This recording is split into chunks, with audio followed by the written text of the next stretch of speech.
You're tired of putting in massive amounts of effort into making cold calls and not seeing the results that you expect, then this is the video for you. Today I'm breaking down 5 stupid, simple cold call rules that are going to 10x your results. These are not complex strategies. These are very easy and straightforward tips that anyone can implement. I've made tens of thousands of cold calls, taught hundreds of SDRs to be effective on the phones from scratch, and these are the quickest, easiest, and highest ROI areas that you can focus on to immediately become lethal on the phones. So today I'm covering the concept of selling time on cold calls, going for the kill and getting a yes or no answer, how to maintain an assumptive frame throughout the cold call and why that is so critical, reducing friction wherever possible, the idea of balancing speed and perfection, quality versus quantity, and how to measure your results. So let's get into it. Okay, so first, the idea of selling time on cold calls. What does this mean? A lot of SDRs think when they pick up the phone, and I remember this when I was new, I was in day one basically on the phones.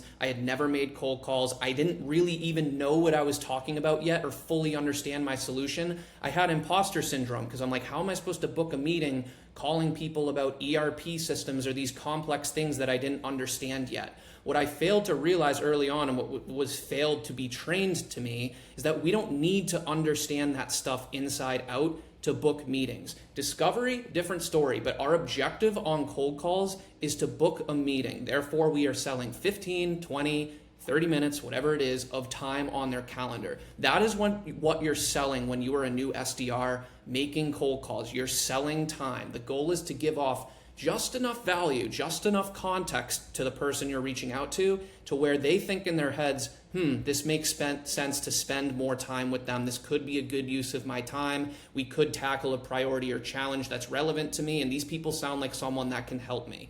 What we don't need to do is be prepared to sell our entire solution or value proposition on a cold call, nor is that expected, nor do we want to do that. We will be able to do that much more effectively on the actual discovery call. I can't tell you how many times where I had the right persona, had the right person, they were interested, and they start probing deeper into questions. So what do you do with customers if they're using this? Or how long does it take to do this? And in my head, I'm like, I can kind of answer this, but I'd actually much rather be doing this on a call that I've set aside next week or later this week where I can properly prepare. Or if you're an SDR, get with your account executive and properly prepare. So the goal here is to get them to a meeting. If you're an SDR, you generally have whatever it is, 20 meetings, 25 meetings a month you need to book. Therefore, you're selling time on these cold calls.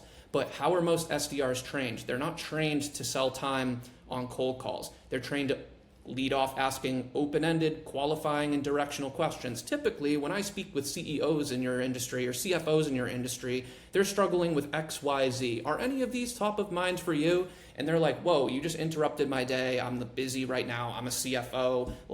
I don't have 10 minutes to answer a bunch of random questions from someone who hasn't given me enough context yet. So the goal, and this is why I preach value statements, which I'm not going to go too in depth on this video. I have other videos on that, where the goal is to immediately lead off with a value statement where you make it clear who you are, which is why you're relevant to them essentially, why you're reaching out, which is what priorities and challenges you solve and how you solve them, and then state your intent, what you want, time on their calendar. Now this person knows and understands the intent of your call. You've given them enough context. Yes, they may have some back and forth and have some follow-up questions or even objections you need to overcome, but now you're doing so from a stronger frame and you're keeping the call about selling a meeting, not selling your solution. Because if you can't even sell a 15 or a 20-minute meeting on a cold call, no way you're going to sell your entire solution. So SDRs are essentially trained instead to run discovery calls on off-the-cuff cold call. This is very ineffective for many reasons. One, SDRs struggle with imposter syndrome. They don't know a lot of times the value proposition of the solution yet. So they go back and forth. They have imposter syndrome in their head. And once they they don't have the ability to riff back and forth yet. And if they start trying to get too technical or too in the weeds, their voice falters. They start stumbling over their words. They don't sound confident. And you may have had the perfect prospect on the phone, like some director of IT, whatever your ideal persona is. It was the right person to meet with, but because you didn't sound confident and you took the call too wide, you don't end up setting the meeting. But if you had just kept it short, brief, given them enough context as to who you are, why you're calling, what you want, then they were more likely to take that meeting and have it turn into a good opportunity. SDRs, it's hard to put a structure in place when you're asking too many questions, because the call can just go in so many different directions, and every cold call is different. So we're going to go into speed and quantity versus quality later, but it makes it harder to make more cold calls when you're asking too many questions. And then third, SDRs just lose control of the calls. All right, next key rule, feeding off of that, is to get a yes or a no answer. This is a mistake I made so often, especially my first 2 months as an SDR making cold calls, is I used to run calls that way. I used to follow the typical sales training playbook, ask a bunch of directional questions, get them to open up, probe, qualify, get banter, whatever your sales methodology is. But I'd have these calls that lasted 10 minutes and then they'd go nowhere. They'd either hang up or it wouldn't lead to a meeting. And I didn't even ask them for a meeting. My KPI, the main thing I was metriced on, was how many meetings I set, and I was running these calls where I wasn't even asking for meetings, or I was waiting way too long into the call to ask the meeting. And I don't know the exact percentage, but a large chunk of my live calls, I wasn't even asking for meetings. And I kind of just realized, one, again, our objective is to book a meeting. If you don't ask for the meeting, if you don't state your intent that what you're actually looking to do here is not to ask them a bunch of questions, but rather to set aside time so that you can discuss further and that this is going to be a good use of their time. If you don't state your intent, you can't book the meeting. Every time you go for a meeting, that's what I call a shot on net, or in other words, a non-zero probability that you will book a meeting. If you don't ask for the meeting or don't state your intent, you don't have a chance of booking the meeting. In math terms, going from a 0% to a non-0%, even if that non-0% is like 0.00001, it's a non-0%. You've just increased your odds infinitely. That's how powerful this is, just asking for the meeting. So the goal is to structure these cold calls to give yourself as many shots on net as you can. I don't want to just ask for a meeting once. I want to ask for it 3 or 4 times, because that gives you multiple probabilities of booking the meeting if you're consistently asking for it. Then what it becomes about is how can you increase your odds with each shot on net. So that's things like, what is the value proposition you're stating? Who are you reaching out to? How can you make your lists more organized so that you have a better value proposition based on who you're calling? Your tonality, how concise and how your pacing sounds. All of that is what you can work on to increase your odds. But this is why it's important to remember that you're selling time and you're not running a full-blown discovery call, because on the discovery call type cold calls, you're not giving yourself shots on net. You're not giving yourself probabilities. You want to keep the center focus of the cold call around setting a meeting. However, again, most SDRs are trained otherwise and struggle with the following. They're given scripts that give them a lot of questions to ask, but don't make it clear when they should go for the meeting, or they're not even taught how to effectively go for the meeting. I'm going to give some examples I most commonly hear in a second.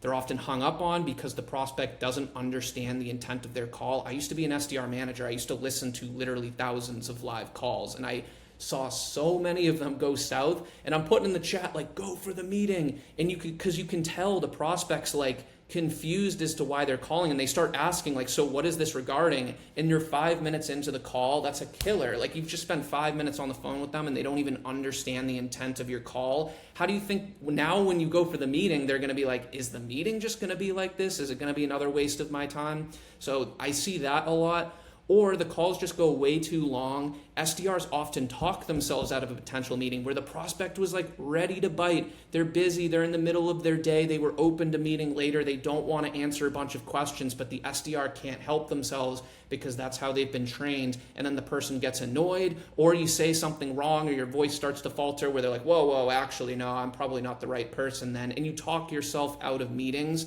And the other thing is these calls take way too long when they're structured that way.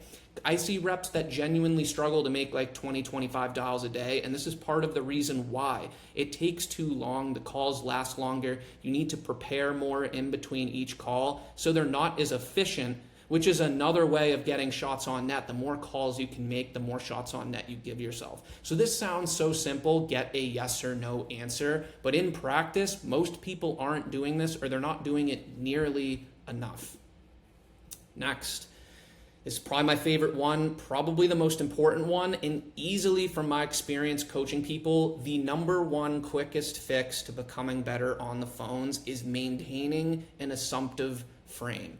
And if we pull the layer deeper on this, one key area is replacing what I call passive language with stronger, more assumptive language. This is also why the discovery style cold calls is sort of with the frame that they need to answer your questions in a certain way and show enough interest, and then you go for the meeting. You want to reach out. Your language should imply, because of who you are, where you work, and what services you provide, and the value it can provide to this prospect you're calling, that this meeting should be happening, and you're kind of just asking what time. It implies that a meeting will be happening, not asking if they're interested based on the questions. But this is a lot of the language. These are a few examples that come out. These kill cold call results. You can change nothing about your cold call, but replace this passive language. It's the biggest killer of cold calls. You could have a great call, deliver a lot of value, and then you finish with, great, so yeah, and if you're interested, I'd love to set up some time later this week if you're free. Or do you possibly have time next week? It'd be great. Or I'd love to introduce you to my team.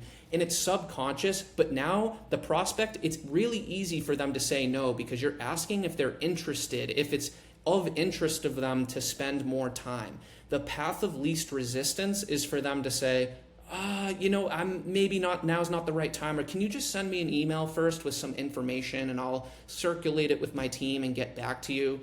Killer. It's like the death sentence on cold calls. So when you maintain an assumptive frame and replace if you're interested or I'd love to set up some time with, great, I'm looking to set up some time next week just to get introduced and aligned with your priorities going forward. Things like, I'm looking to set up some time. Let's set up some time. It's such a small tweak and so easy to implement, and it dramatically improves results because now you've shifted the frame. The prospect will now need to break your assumptive frame in order to tell you otherwise. Now the path of least resistance is for them to say, sure. Otherwise, they're going to have to put themselves in a little uncomfortable spot and tell you why it doesn't make sense to meet. You put up more of a barrier, literally just by changing if you're interested to I'm looking to. So accompanied with the language, you need to have an assumptive tonality. The two normally go together. Usually this passive language is accompanied with an upward inflecting tone. Like, great, if you're interested, I'd love to set up some time, where it should be a stronger downward inflecting tone. Great, yeah, I'm looking to set up some time this week just to get introduced and aligned with your priorities going forward. How's your calendar look on Wednesday or Thursday? That had a much more downward assumptive, like, I'm fully expecting you to say, yes, I'm just trying to figure out which day works best. The two go hand in hand. So they're really important to nail down. It takes practice. You should practice behind the scenes, but you'll see this is the quickest way to start getting better results on the phone. If your request sounds optional, then it can't really be that important to them. If you genuinely had a product or service that's a no-brainer for the person you're calling, I always use this analogy. If it's obviously not like realistic, but if they took a meeting with you and the offer was, if you take a meeting with me, I'll give you $10,000 in cash and you'll get a promotion. If you were calling that person, you'd be like, dude, you are dumb if you don't take this meeting. And it's like, you don't obviously say that, but that's almost the frame that, like, you adopt the mindset that it would be ridiculous for them to not take your meeting. You obviously, again, you don't say that, but that's the mindset that, like, what you're doing is so obvious. Like, this is obviously going to be a good use of their time, and at the very least, they're going to learn something. It would be ridiculous if they didn't set aside 15 minutes to learn more about it, because it's the truth. Like, one, yeah, you want to work at a company where you believe in the product or the value proposition for that reason, but prospects get big value out of these discovery calls. I can't tell you how many times I've sort of brute forced my way to a meeting on the phone or over email through that assumptive tone where the prospect didn't sound that interested, they were confused, they were in the middle of their day, but I got them there. And then once they got there, their tone had totally shifted because in preparation for the call, they looked at the agenda and they were like, oh, wait, that did come up internally. We did discuss that. Hey, I maybe want to ask this to them. Or should I bring in Joe? Like, Joe mentioned that. And like the ideas start flowing. I can't tell you how many times I've brute forced my way on cold calls to setting up meetings. And then those meetings are killer discovery calls that turn into quality sales cycles. So you can have that mindset that this is going to be a very good use of their time and they'd be dumb not to take you up on it. All right, fourth, balancing speed versus perfection. So I got a little chart here. On the left is if theoretically you personalized to the max every single cold call. You knew their dog's name, you knew their entire work history, you knew everything about them. Obviously, you never actually go this far, but that's what 1 represents. You make like 5 calls a day that are extremely personalized. 10 is like you're just speed dialing, you're using dialers, you don't even know who you're calling or what you're going to say or anything like that. Neither are good. But what I see and how reps are trained again is most SDRs spend their time in this area, pretty close to the perfection side. And it's why a lot of reps genuinely struggle to make 25 dials a day on a consistent basis. When in reality, if you're not making 25 a day, I'm not telling you it's because you're not working hard enough, which I do preach, like you should work hard and make more dials. You're genuinely structuring your day wrong and genuinely structuring your cold calls wrong if it's hard to make 25 dials. So a lot of you are here when you should be over here, especially if your metrics are to set as many meetings as you can and generate as many opportunities as you can. If you need to book 20 or 25 meetings a week, you can't be making 25 dials a day and running discovery calls on cold calls. This is what irks me about a lot of sales training is they don't set the metrics the right way. If you tell your SDRs, I only need 5 meetings out of you a month, but they all need to convert, or like a high percentage of them need to convert to opportunities, then yes, now you're incentivizing them to spend more time over here. But most companies say you need to book 3 to 5 meetings a week. You need to be making way more than 25 or even 50 dials a day. You should be up in the 80 to 100 range if you're going to book that many meetings per week and per month on a consistent basis. You need to align yourself with the incentives and the metrics that they set you, because that's what's going to get you promoted. They're not going to care if you only hit 50% of your number, but you were running the directional question, open-ended discovery call type cold calls. They're not going to care. The people that are going to get promoted are the ones that hit their number. So act in a way that's going to maximize your odds of hitting your number.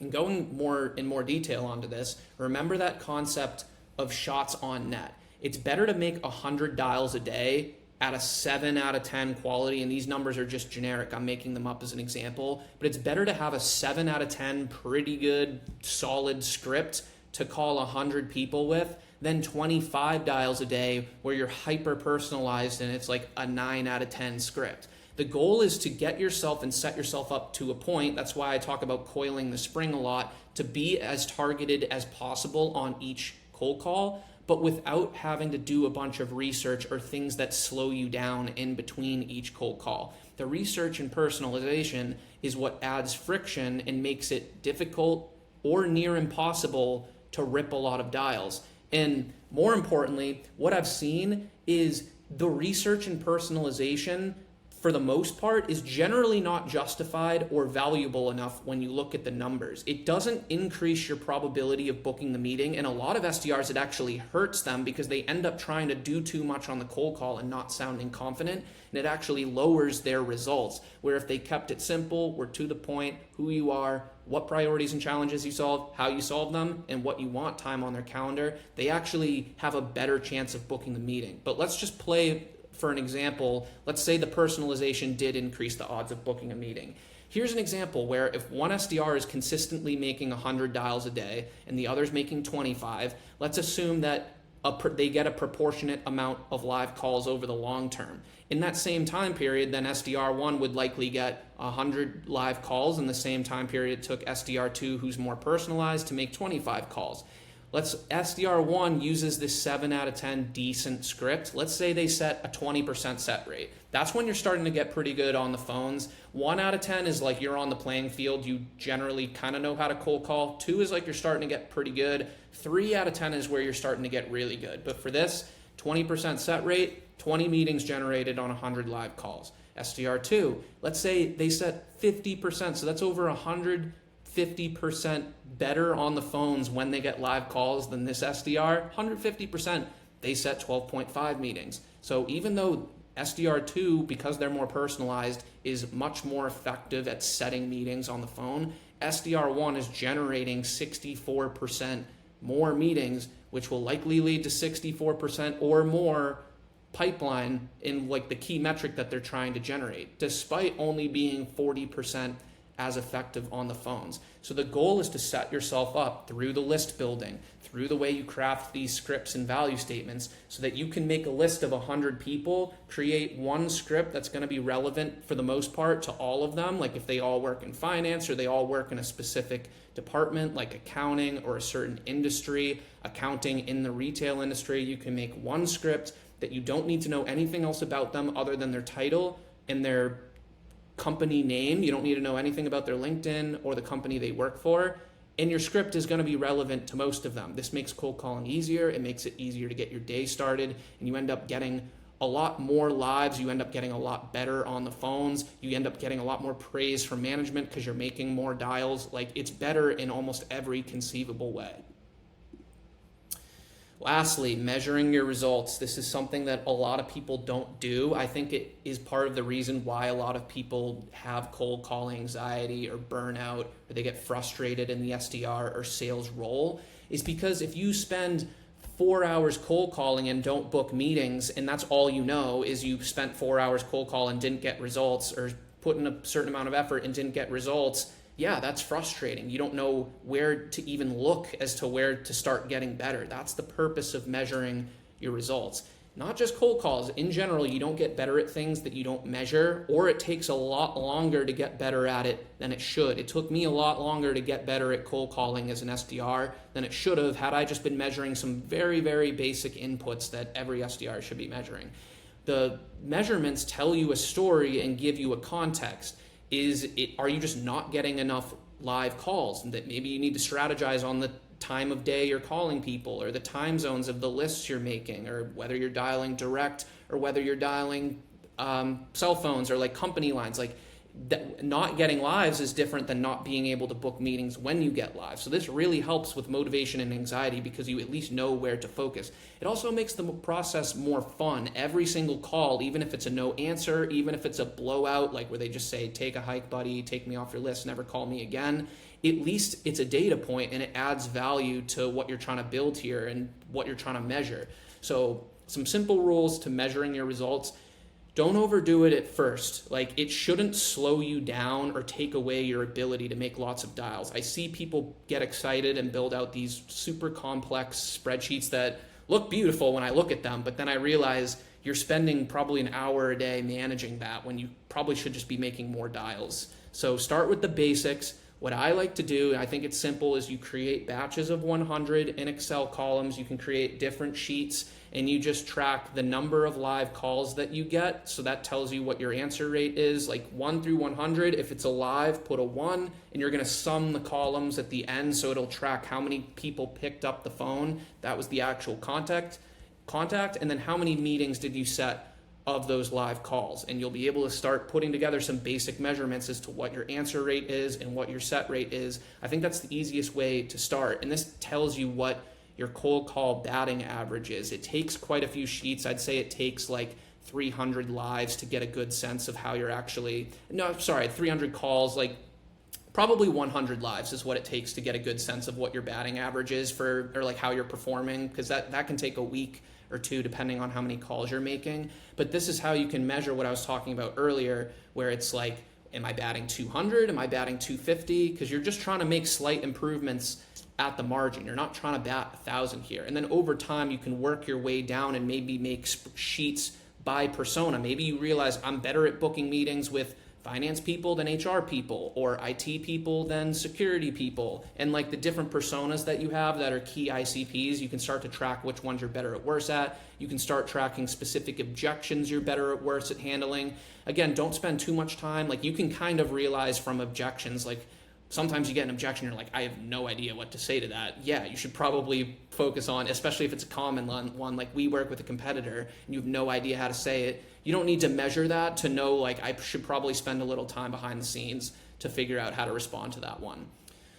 So measuring, it really adds fun to the process. It's something that I'd say less than 5% of SDRs are doing, but it makes a massive difference in your results. So just as a recap, these are by far the highest ROI areas to focus on. You're selling time, not your entire value proposition on cold calls. Get as many yes or no answers as you can. Yes, you want to have some back and forth, but you should be pulling it back into setting a meeting and not having a 10-minute call. Maintaining an assumptive frame throughout the cold call. This is arguably the most important one. Reduce friction wherever possible. Balance speed for perfection. You want to err on the side of quantity if your metric is to book as many meetings as possible, and then measure your results. So hope this was helpful. If it was, check out the links in the description and pin comment below if you want more help actually talking through and implementing this stuff. Hit the like button, subscribe, and I'll see you all on the next one.